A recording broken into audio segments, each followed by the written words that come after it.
Hello students, welcome to my पाठशाला।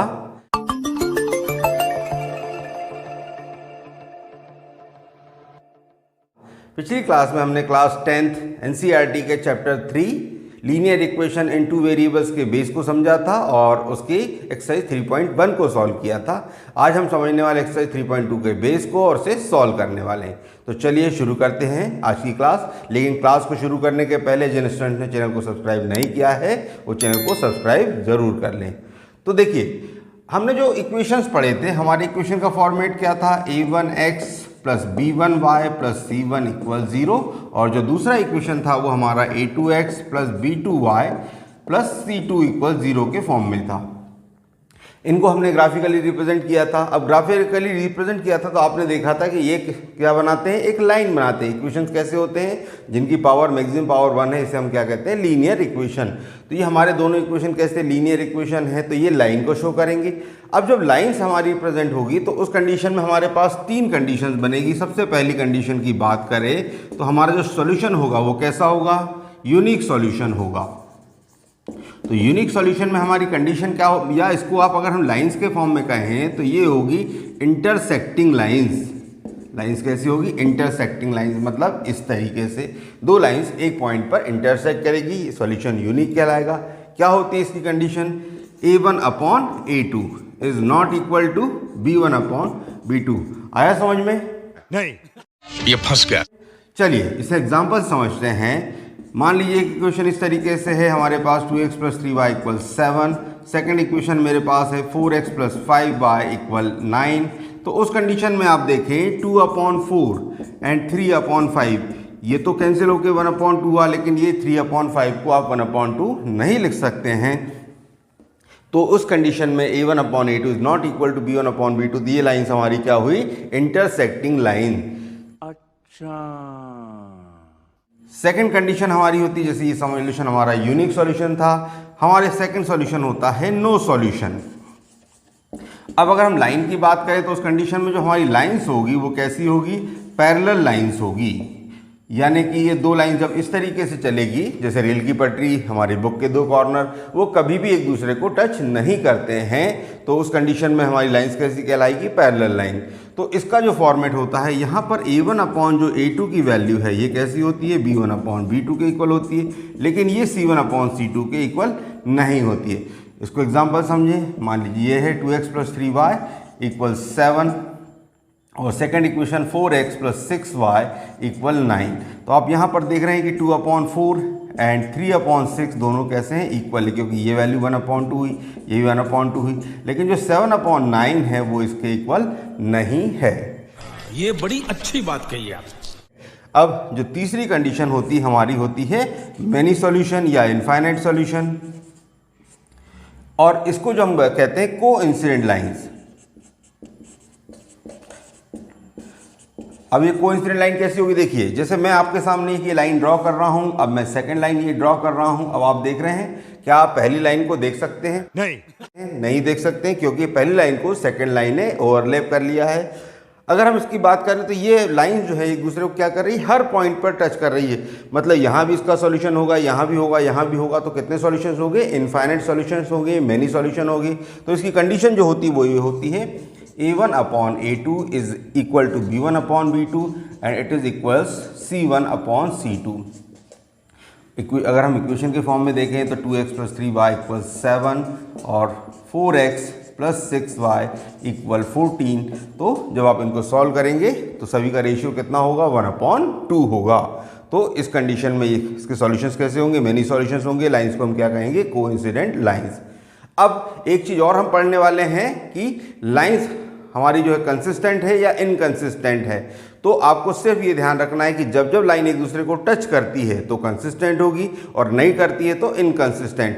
तो यहाँ पर आप देख रहे हैं इंटरसेक्टिंग लाइन में यहाँ पर लाइन टच कर रही है, और मेनी सॉल्यूशन में कोइंसिडेंट लाइन में भी लाइन हमारी टच कर रही है। तो इनके ये दोनों सॉल्यूशन कैसे हुए? कंसिस्टेंट। और सिर्फ जो नो सॉल्यूशन की कंडीशन ये इनकंसिस्टेंट हुआ। तो ये आपको ध्यान रखना है। तो चलिए शुरू करते हैं अब एक्सरसाइज को।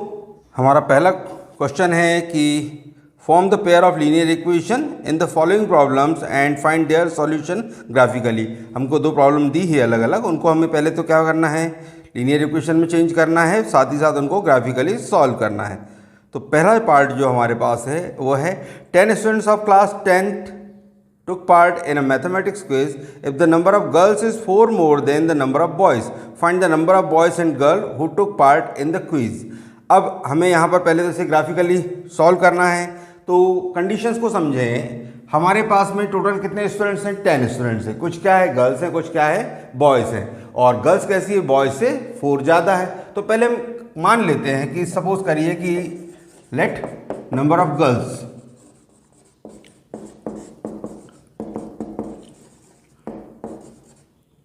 x मान लेते हैं एंड नंबर ऑफ बॉयज ये हो गए हमारे पास y। अब सीधी सी कंडीशन हमारे पास क्या दी है कि 10 बच्चे हैं, टोटल स्टूडेंट्स कितने पार्टिसिपेट कर रहे हैं? 10 है। मतलब जो बॉयज गर्ल्स हैं और जो बॉयज हैं उनका सम कितना हुआ? 10 हुआ। ये इक्वेशन नंबर 1 रेडी हुआ हमारे पास। तो इसे अब क्या कर सकते हैं आप? इसे आप लिख सकते हैं x इक्वल्स 10 माइनस y कोई डिफरेंट वैल्यूज ले लें हम। अगर हम y की वैल्यू 5 लेते हैं तो x की वैल्यू क्या मिलेगी हमें? 10 माइनस 5 यानी कि ये मिला 5। अगर हम y की वैल्यू को 6 ले लें तो x की क्या वैल्यू मिलेगी? 10 माइनस 6 मतलब 4। तो ये 2 पॉइंट हमने निकाल लिए हैं। y की वैल्यू 5 तो हमें मिला था 5 और 6 रखने पर हमें मिला था x की वैल्यू 4। चलिए, जो हमारे पास सेकंड कंडीशन दी है, हमें क्या कहा गया कि number of girls is 4 more than number of boys. मतलब जो x है वो कैसा है? y से 4 ज़्यादा है। तो ये कंडीशन हमारे पास ऑलरेडी तैयार हो गई है। यहाँ पर भी हम वैल्यूज़ रख दें। अगर हम y की वैल्यू को यहाँ 6 रखें तो x की वैल्यू क्या मिलेगी हमें? 6 + 4 यानी कि 10। और अगर हम y की कोई और वैल्यू रख दें, y इक्वल्स अगर मैं 3 पुट करता हूँ तो x की वैल्यू क्या मिलेगी? 3 + 4 यानी कि 7। तो ये 2 पॉइंट हमने निकाल लिए। इसे भी बॉक्स के फॉर्म में लिख दें। वैल्यूज हमारे पास क्या थी? ये थी हमारी 10, 6 एंड 7, 3। चलिए अब इसे हम प्रेजेंट करते हैं। तो सबसे पहले हम कार्टेशियन प्लेन बनाएं हमारा। अब देखिए हमारे पास जो मैक्सिमम वैल्यू x की वैल्यू कितनी है? 10 है। तो हमें 10 तक जाना होगा। y की वैल्यू हमारे पास कितनी है? मैक्सिमम 6 वैल्यूज़ हैं। तो इस लाइन को थोड़ा सा मैं बड़ा कर दे रहा हूँ। ये हुआ हमारा ओरिजिन 1 2 3 4 5 6 7 8 9 10। और यहाँ चले हम y एक्सिस पर। तो y एक्सिस पे हम किसको शो कर रहे हैं? बॉयज़ को शो कर रहे हैं। चलिए 1 2 3 4 5 एंड 6। इस तरफ चलें तो -1 -2 -3। यहाँ चलें -1 -2 -3। हमारी नेगेटिव वैल्यूज हमारे पास कोई भी नहीं है तो इसी को यूज़ करते हैं हम। चलिए इन पॉइंट्स को ग्राफ पर प्रेजेंट करते हैं। 5 5 x की वैल्यू 5 y की वैल्यू 5। ये पॉइंट हमारा कहाँ होगा? लगभग यहाँ होगा। नेक्स्ट 4 एंड 6 x की वैल्यू 4 y की वैल्यू 6। तो ये पॉइंट हमारा यहाँ होगा। अब इस लाइन की बात करें, पहले हम इसकी लाइन ड्रॉ कर दें और इक्वेशन लिख देते हैं। इसका इक्वेशन हमारे पास था x + y = 10। चलिए सेकेंड लाइन 10 6 x की वैल्यू 10 y की वैल्यू 6। सो ये पॉइंट हमारा लगभग यहाँ होगा। और सेकंड 7 3 x की वैल्यू 7 y की वैल्यू 3।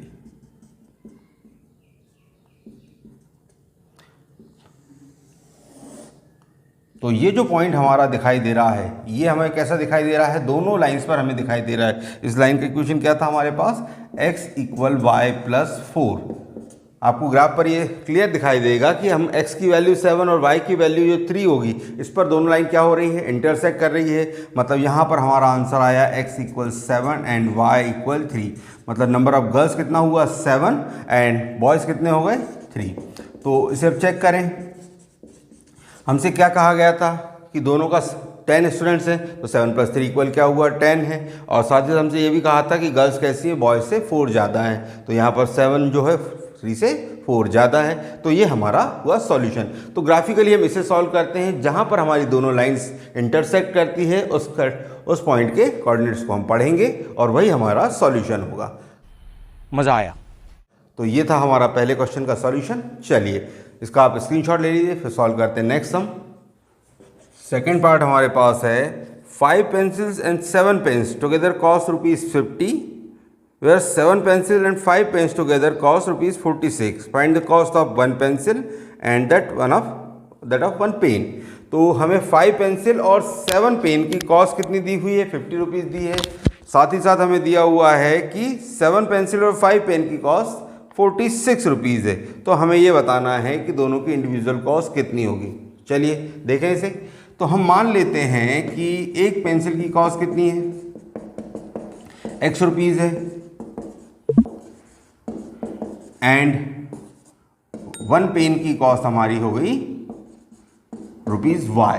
अब हमसे कंडीशन क्या कहा गई है? हमसे कहा गया है कि 5 पेंसिल, तो ये हुआ 5X, पेन 7 है प्लस 7Y, और टोटल पैसे कितने खर्च हो रहे हैं? 50 रुपीज़। तो ये हुआ हमारा इक्वेशन नंबर 1। इसे हम लिख सकते हैं 5X equals 50 minus 7Y, X equal क्या हुआ? 50 माइनस 7Y अपॉन 5। अब हम यहाँ पर डिफरेंट वैल्यूज़ कुछ Y की रखेंगे तो हमें वो X की डिफरेंट वैल्यूज़ मिलेगी।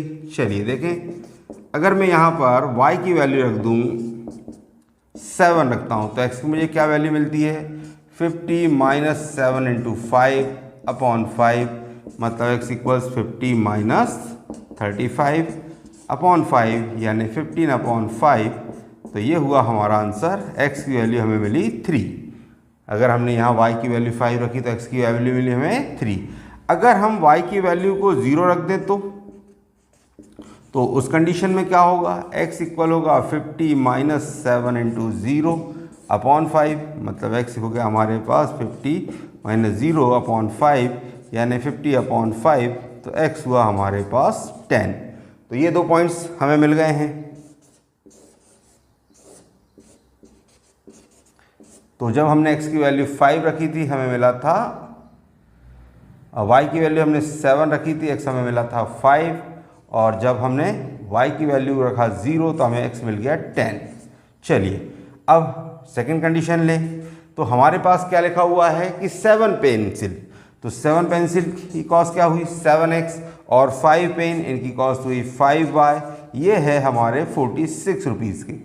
तो 7X प्लस 5Y इक्वल 46, ये हुआ हमारे क्वेश्चन नंबर 2।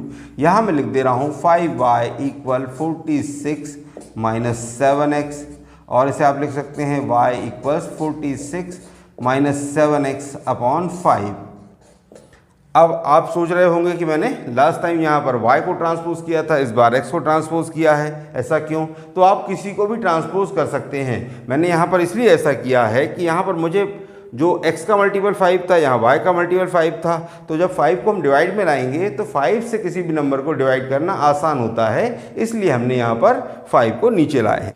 चलिए इसमें y की कुछ डिफरेंट वैल्यूज़ रखते हैं। तो अगर मैं यहाँ पर x की वैल्यू 3 रखूँ, उस कंडीशन में हमें क्या मिलेगा? y इक्वल हुआ 46 माइनस 7 इंटू 3 अपॉन 5, मतलब ये हुआ 46 माइनस 21 अपॉन 5। तो ये हुआ 46 माइनस 21 क्या हुआ? ये हुआ हमारे पास 25 अपॉन 5, मतलब ये हुआ 5। चलिए और दूसरी वैल्यू हम देखें। अगर हम यहाँ पर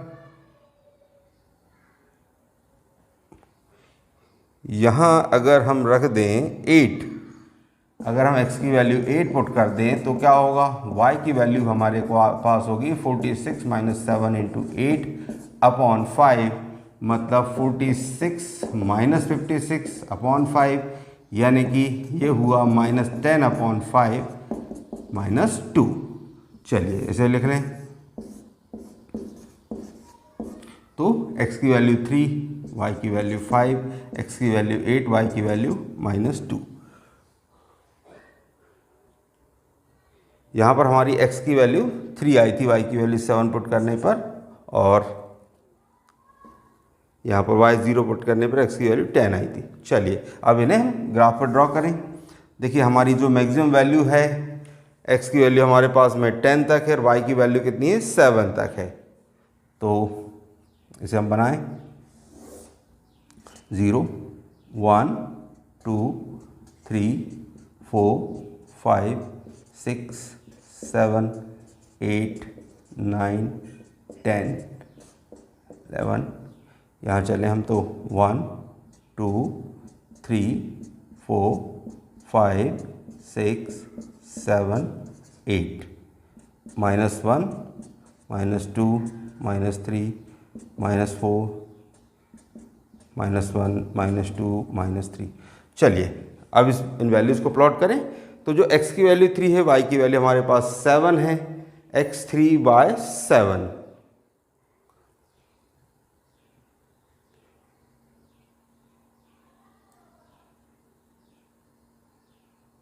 ओके, y इक्वल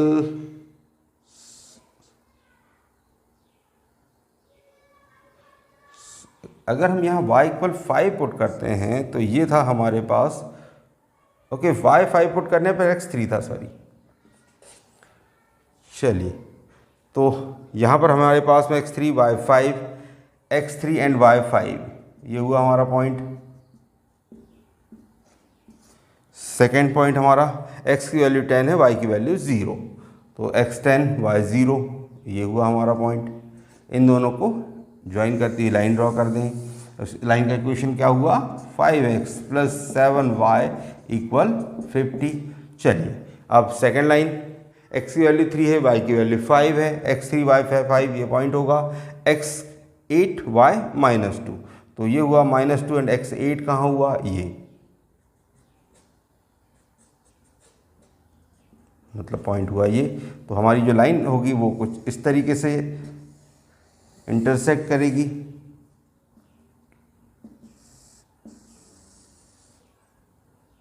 तो क्लियरली आपको दिखाई दे रहा है कि ये जो पॉइंट 35 है, मतलब x की वैल्यू 3 एंड y = 5 पर हमारी दोनों लाइंस क्या हो रही है, इंटरसेक्ट कर रही है। तो यही हमारा सॉल्यूशन होगा।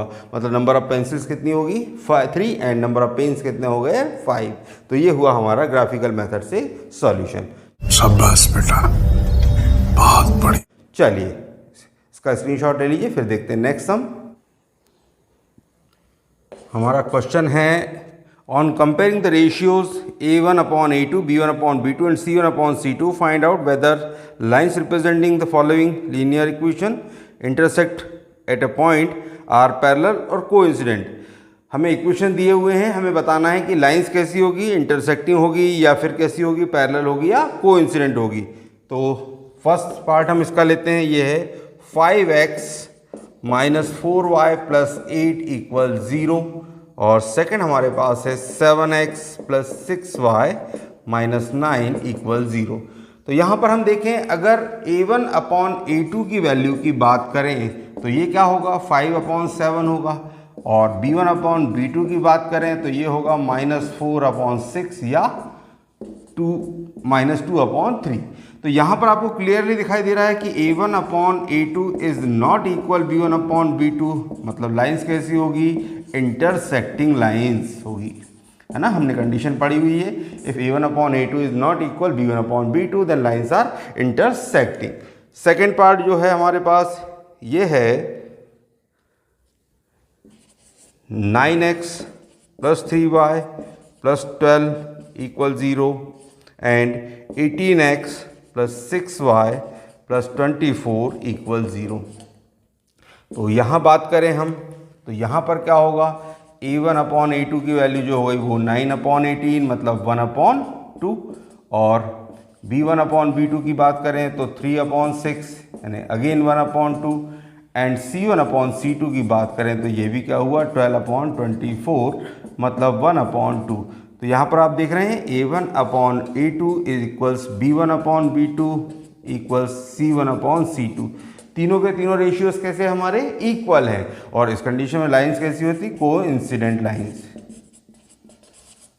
तो ये हमारा आंसर क्या होगा, कोइंसिडेंट लाइंस। और अब इसका थर्ड पार्ट देख लें हम, तो थर्ड पार्ट की कंडीशन हमारे पास है 6x minus 3y plus 10 equal 0 and 2x minus Y plus 9 equal 0। तो यहाँ पर हम बात करें a1 अपॉन a2 की, तो ये होगा हमारे पास 6 अपॉन 2 यानी कि 3 अपॉन 1। b1 अपॉन b2 की बात करें तो माइनस 3 अपॉन माइनस 1, तो ये भी हमारा 3 अपॉन 1 हुआ। एंड c1 अपॉन c2 की बात करें तो ये हुआ 10 अपॉन 9। तो यहाँ पर आप देख रहे हैं कि a1 अपॉन a2 जो है ये किसके इक्वल है, b1 अपॉन b2 के इक्वल है, बट ये जो है c1 अपॉन c2 के इक्वल नहीं है। तो इस कंडीशन में हमारी लाइंस कैसी होती है, पैरेलल। ठीक है, तो ये हुआ हमारा आंसर, पैरेलल लाइंस। क्या बढ़िया था गुरु। ये था हमारा सॉल्यूशन। चलिए देखते हैं नेक्स्ट सम। हमारा नेक्स्ट पार्ट है on comparing the ratio a1 upon a2, b1 upon b2 and c1 upon c2 find out whether the following pair of linear equations are consistent और इनकंसिस्टेंट। हमको a1 upon a2, b1 upon b2, c1 upon c2 के ratio को check करके बताना है। पहला part हमारे पास है 3x plus 2y equal 5 and 2x minus 3y equal 7। तो यहाँ पर मैंने आपको बताया था कि a1 अपॉन a2 की वैल्यू क्या हुई 3/2 और b1 अपॉन b2 की वैल्यू हुई 2/-3। तो आपको क्लियरली दिख रहा है a1 upon a2 is not equal b1 upon b2। तो जब लाइंस हमारी कैसी हुई, इंटरसेक्टिंग लाइंस हो गई, मतलब जो सॉल्यूशन होगा वो क्या होगा, कंसिस्टेंट। हमने देखा था कि सिर्फ कब होता है हमारी कंडीशंस में, जब जब हमारी लाइंस एक दूसरे को टच करेगी उस कंडीशन में कैसा होगा, कंसिस्टेंट होगी, और अगर टच नहीं करती तो इनकंसिस्टेंट। तो जब हमारी पैरेलल लाइन कंडीशन होगी वो कैसी होगी, इनकंसिस्टेंट। अच्छा, चलिए सेकंड पार्ट इसका देखते हैं। इसका सेकंड पार्ट हमारे पास है 2x minus 3y equal 8 and 4x minus 6y equal 9। तो यहाँ पर a1 अपॉन a2 की बात करें तो ये हुआ 2 अपॉन 4, या ऐसे हम कह सकते हैं 1 अपॉन 2। b1 अपॉन b2 की बात करें तो ये हुआ माइनस 3/-6, मतलब अगेन 1/2। और c1 अपॉन c2 की बात करें तो ये हुआ 8 अपॉन 9। तो यहाँ पे आपको क्लियरली दिख रहा है a1 upon a2 is equals b1 upon b2, but this is not equal c1 upon c2। तो लाइन्स हमारी कैसी हुई, पैरेलल लाइंस, मतलब सॉल्यूशन कैसा होगा, इनकंसिस्टेंट। थर्ड पार्ट देखें इसका, ये है 3 upon 2x plus 5 upon 3y equal 7 और 9x माइनस 10y इक्वल 14। थोड़ा सा इक्वेशन को हम सेट करके लिखें। 2 और 5 का एलसीएम ले लीजिए 10, 2 5 are 10, 5 3 are 15x plus 5 2 are 10, 2 5 are 10y equal 7। और इक्वेशन को हम लिख सकते हैं 15x प्लस 10y इक्वल 70। 10 और 7 का क्रॉस मल्टीप्लाई कर दिया। चलिए a1 अपॉन a2 की वैल्यू चेक करें तो ये होगा 15/9, मतलब हुआ 5/3। एंड b1 अपॉन b2 की बात करें तो ये हुआ हमारे पास 10 अपॉन माइनस 10। सो यहाँ पर क्लियरली दिखाई दे रहा है a1 अपॉन a2 कैसा है, is not equal b1 upon b2। तो लाइन्स हमारी कैसी हुई, कंसिस्टेंट। लाइन्स क्या हुई, कंसिस्टेंट। चलिए इसका नेक्स्ट पार्ट देखें। नेक्स्ट पार्ट हमारे पास है 5x minus 3y equal 11 and ये है हमारे पास minus 10x plus 6y equal minus 22। तो यहाँ a1 अपॉन a2 की बात करें तो ये क्या हुआ 5 अपॉन माइनस 10, या इसे हम कह सकते हैं 1/2। और a2 upon b1 upon b2 की बात करें तो ये क्या होगा माइनस 3/6, मतलब again minus 1/2। And c1 upon c2 की बात करें तो 11 अपॉन माइनस 22, मतलब अगेन ये हुआ हमारे पास माइनस 1/2। तो यहाँ पर हमारी तीनों वैल्यूज़ कैसी है, सेम है। a1 upon a2 equal b1 upon b2 equal c1 upon c2। तो हमारी लाइंस कैसी होगी, कोइंसिडेंट लाइंस, मतलब लाइंस एक दूसरे को टच कर रही है। तो ये भी सॉल्यूशन हमारा कैसा हो, कंसिस्टेंट। अब हम इसके लास्ट पार्ट को देखें। फिफ्थ पार्ट हमारे पास है 4 upon 3x plus 2y equals 8 and 2x plus 3y equal 12। तो इस इक्वेशन को हम लिख सकते हैं 4x प्लस 6y इक्वल्स 24, और ये हमारे पास ऑलरेडी है 2x प्लस 3y इक्वल 12। तो यहाँ पर a1 अपॉन a2 को चेक करें, ये होगा 4/2 मतलब 2/1। a2 upon b1 upon b2 को चेक करें तो ये होगा 6/3 यानी again 2/1, and c1 upon c2 को चेक करें तो 24/12 अगेन 2/1। तो यहाँ पर हम देख रहे हैं कि तीनों रेशियोज़ कैसे हैं, सेम है। a1 upon a2 is equal b1 upon b2 equal c1 upon c2। तो लाइंस हमारी कैसी होगी, ये लाइंस भी कंसिस्टेंट होगी, क्योंकि हमारी कंडीशन कैसी आई, ये आ गई कोइंसिडेंट लाइंस।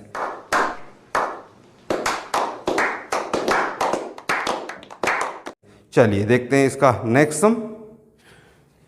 हमारा जो नेक्स्ट पार्ट है इसमें भी हमें बताना है लाइंस कंसिस्टेंट है या इनकंसिस्टेंट, अकंसिस्टेंट है तो इसे ग्राफिकली सॉल्व करना है, इनका सॉल्यूशन निकालना है।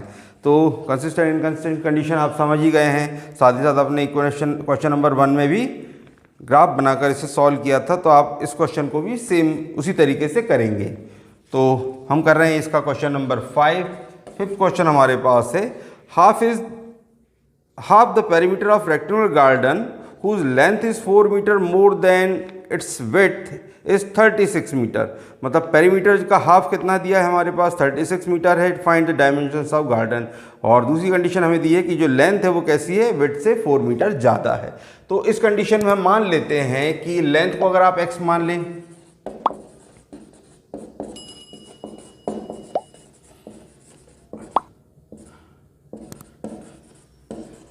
लेंथ हो गई गार्डन के x मीटर, एंड जो विड्थ है उसकी उसे मान लेते हैं हम y मीटर। तो जो हमें कंडीशन दी है, सबसे पहली बात तो जो एक इंपॉर्टेंट कंडीशन हमारे पास है कि जो लेंथ है वो कैसी है, विड्थ से 4 मीटर ज़्यादा है, तो x इक्वल हो गया y प्लस 4। इसे इक्वेशन 1 के फॉर्म में लिख लें, इसके पॉइंट्स निकालें। अगर हम यहाँ पर मैं अगर यहाँ x की वैल्यू y की वैल्यू को 8 पुट करता हूँ तो मुझे क्या मिलेगा, x इक्वल्स 8 प्लस 4 मतलब ये मिला मुझे 12। और अगर मैं यहाँ पर y की वैल्यू को 12 पुट कर दूँ तो x की वैल्यू क्या मिलेगी मुझे, 12 प्लस 4 यानी कि 16। इन पॉइंट्स को लिख लेते हैं हम। तो x की वैल्यूज हमें मिली 12 जब हमने रखी y की वैल्यू 8, फिर हमें मिली x की वैल्यू 16 जब y की वैल्यू हमने रखी 12। चलिए अब नेक्स्ट कंडीशन हमारे पास क्या कहा है कि पेरीमीटर का हाफ कितना है, 36 मीटर। अब जो पेरीमीटर होता है वो क्या होता है, रेक्टेंगल का 2 इंटू लेंथ प्लस ब्रेड्थ। तो half of 2 into L plus B जो होगा वो कितना हुआ हमारे पास 36। तो इस 2 से 2 को कैंसिल कर दें डायरेक्ट, तो लेंथ प्लस ब्रेड्थ, लेंथ की वैल्यू हमारे पास है x प्लस 4, सॉरी लेंथ की वैल्यू हमारी है x और ब्रेड्थ की वैल्यू हमारे पास है y। तो x प्लस y इक्वल क्या हुआ 36। अगेन यहाँ पर आप किसी को ट्रांसपोज कर दें तो x इक्वल हुआ 36 माइनस वाई, 36 माइनस वाई। अब अगर आप यहाँ पर y की वैल्यू को 20 पुट करें तो x की वैल्यू क्या मिलेगी, 36 माइनस 20 मतलब ये हुआ 16। और अगर हम यहाँ पर y की वैल्यू को 16 ही पुट कर दें तो x की वैल्यू क्या मिलेगी, 36 माइनस 16 यानी कि 20। चलिए इन पॉइंट्स को भी लिख लेते हैं।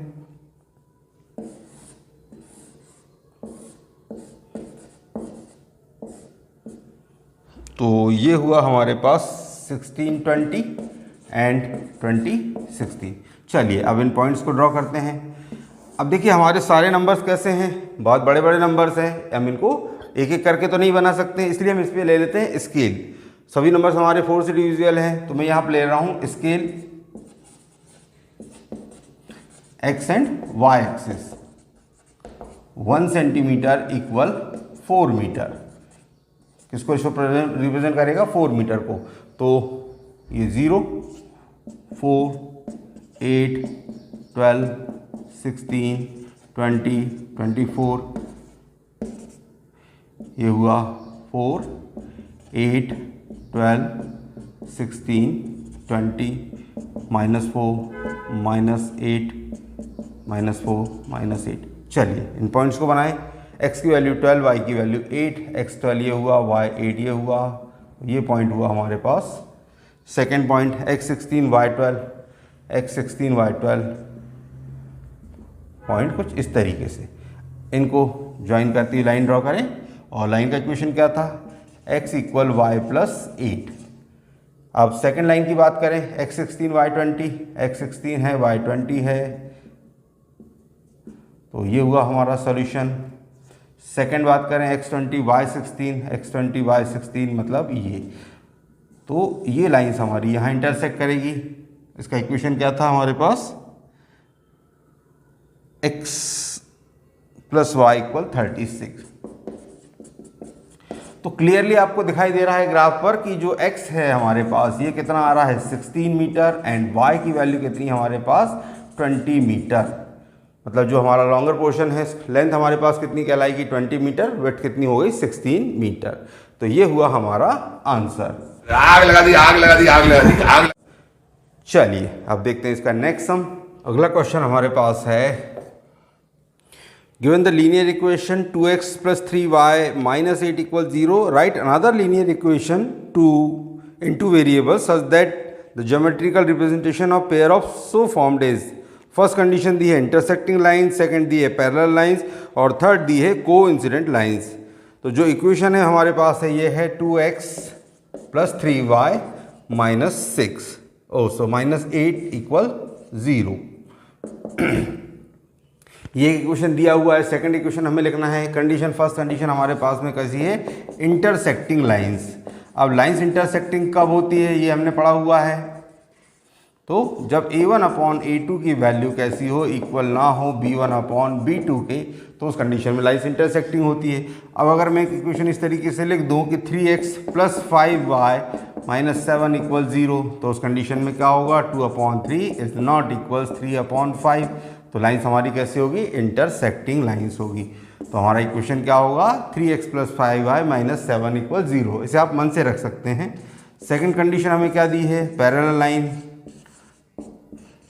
तो पैरेलल लाइन कंडीशन हमने क्या पढ़ी थी कि a1 अपॉन a2 का जो रेशियो है कैसा होना चाहिए b1 अपॉन b2 के, लेकिन ये जो है c1 अपॉन c2 के इक्वल नहीं होना चाहिए।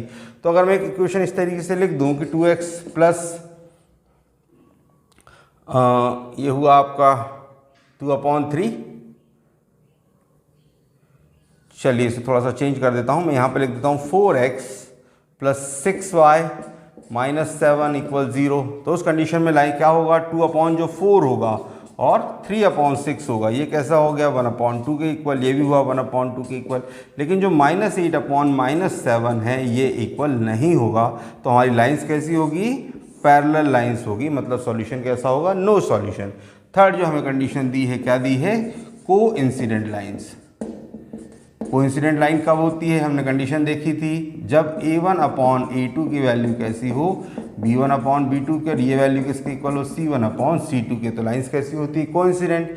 तो अगर हम इस तरीके से इक्वेशन लिख दें कि 4x plus 6y minus 16 equal 0, तो क्या होगा 2 upon 4 3 upon 6 and minus 8 upon minus 16 सभी कैसे होंगे इक्वल होंगे।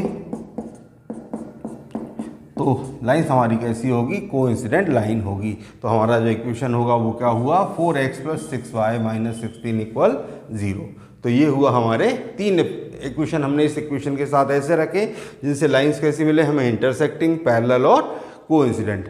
क्या सोच है रे तेरी, मानना पड़ेगा। यही नहीं अभी और सुनिए।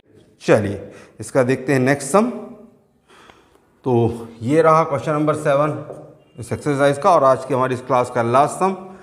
Draw the graph of equation x minus Y plus 1 equal 0 and 3x plus 2y minus 12 equal 0। Determine the coordinates of vertices of triangle formed by these lines and x axis and shade the triangular region. हमें क्या करना है, 2 lines दी है उनके को graph बनाना है, जो triangular reason बनेगा उसे शेडेड करना है और उसके हमें कोऑर्डिनेट्स लिखना है। तो जो इक्वेशंस हमारे पास क्या है x minus Y plus 1 equal 0 and जो दूसरा इक्वेशन हमारे पास है 3x plus 2y minus 12 equal 0। चलिए तो इन्हें सॉल्व करते हैं। तो इस इक्वेशन को ले लूँ तो फ्रॉम इक्वेशन नंबर 1 हम इसे क्या लिख सकते हैं x इक्वल आप लिख सकते हैं माइनस वाई ट्रांसपोज होगा तो ये हुआ प्लस वाई और 1 ट्रांसपोज होकर हुआ माइनस 1। अब डिफरेंट वैल्यूज़ रखें हम, y की अगर हम डिफरेंट वैल्यू रख देते 4 तो x की वैल्यू क्या मिलेगी हमें 4 - 1 मतलब 3। अगर हम y की वैल्यू रख दें 5 तो x की वैल्यू क्या मिलेगी 5 - 1 = 4। चलिए एंड सेकंड इक्वेशन का यूज़ करें तो यहाँ पर हमारे पास है 3x + 2y - 12 = 0। तो मैं यहाँ लिख रहा हूँ 2y = -12 ट्रांसपोज होकर हुआ 12 और 3x ट्रांसपोज हो गया -3x। अब y की वैल्यू क्या होगी, ये होगी 12 - 3x/2। चलिए अब डिफरेंट वैल्यूज़ रखें हम कुछ। अगर हम रख दें x की वैल्यू 2 पुट करें तो उस कंडीशन में y की वैल्यू हमें मिलेगी 12 - 3 × 2/2 मतलब 12 - 6/2 यानी y की वैल्यू हमें मिली 6/2 मतलब 3। अगर हम यहाँ पर x की दूसरी एक और वैल्यू रख देते हैं, मान लीजिए मैं रख देता हूँ यहाँ पर 4 रख देता हूँ, तो उस कंडीशन में क्या मिलेगा y = 12 - 3 × 4/2 मतलब 12 - 12/2 यानी y की वैल्यू हमारे पास हुई 0/2 मतलब 0। चलिए इन पॉइंट्स को हम लिख लें।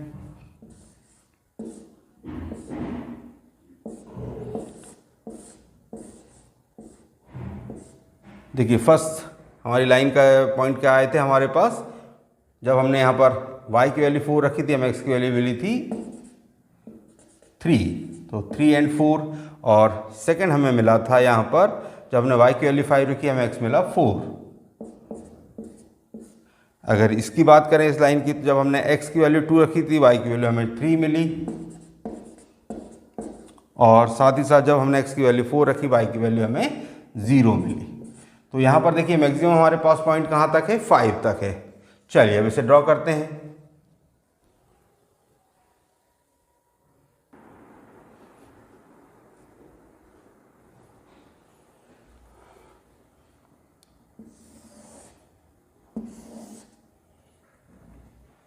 ज़ीरो 1 2 3 4 5 -1 -2 -3 1 2 3 4 5 6 -1 -2। ये हुई हमारी x एक्सिस, ये हुई y एक्सिस। चलिए x की वैल्यू 3, y की वैल्यू 4, x का 3 ये हुआ, y का 4 ये हुआ, तो पॉइंट कहाँ होगा हमारा, यहाँ पर बनेगा। फिर हमारे पास आता है x की वैल्यू 4, y की वैल्यू 5, x4 y5 ये हुआ, लगभग यहाँ आया हमारा पॉइंट। और अब हमारे पास x, चलिए इन दोनों को ज्वाइन करती हुई लाइन ड्रॉ करें। अब बात करते हैं x की वैल्यू 2, y की वैल्यू 3, x की वैल्यू 2, y की वैल्यू 3, मतलब ये पॉइंट 2 और 3 यहाँ होगा, और साथ ही साथ x की वैल्यू 4, y की वैल्यू 0, तो यहाँ, तो ये हुआ हमारा ट्राइंगल। अब इसके कोऑर्डिनेट्स की बात करें, मान लीजिए इसको हम नाम दे दें a, b और c। तो यहाँ पर a के कोऑर्डिनेट हम देखें तो ये कितना हो गया हमारे पास x की वैल्यू हमारे पास है 2 और y की वैल्यू है 3, तो इसके कोऑर्डिनेट हुए 2 3। पॉइंट b की बात करें तो b के x की वैल्यू है -1, y की वैल्यू 0, तो कोऑर्डिनेट हुए -1 एंड 0। c की बात करें तो यहाँ पर कोऑर्डिनेट क्या हुए, x की वैल्यू है 4 एंड y की वैल्यू है 0, तो कोऑर्डिनेट हुए 4 0।